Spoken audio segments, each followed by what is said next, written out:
Hello, my name is Lee. I'm one of the housing officers in the North Area team. We are here to help our tenants through this difficult time in managing rent arrears.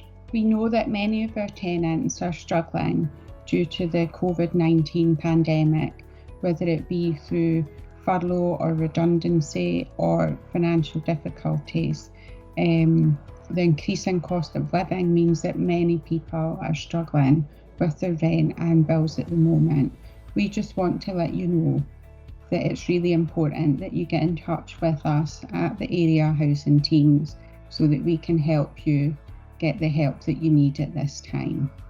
We can help you make sure that you're claiming all the benefits that you're entitled to and maximise your income so that you can pay your rent and other bills. We can also help you apply for a discretionary housing payment. We can do this over the phone with you, or we can send out a form and assist you with that. There is also the new Tenancy Sustainment Fund that is available to help tenants pay off their arrears if they've had difficulties due to COVID or anything else.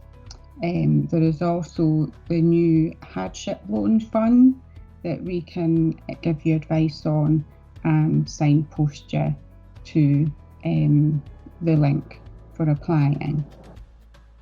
We know that taking the first step to get help with your debt is difficult.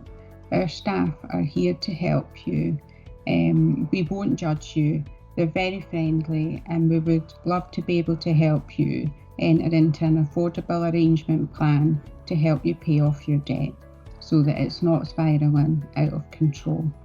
We can also help you with energy advice and looking at reducing other household bills. Most tenants that do get in touch with us about their arrears are very relieved that they've spoken to us and sought the help at this difficult time. We know that everyone is feeling the pinch, and we just want to be there to help you through it. If you would like to speak to us, please give us a call on 01738 476 000. Choose option 2 and someone from your local housing team will be there to speak to you and help you through this. Thank you for listening to us today.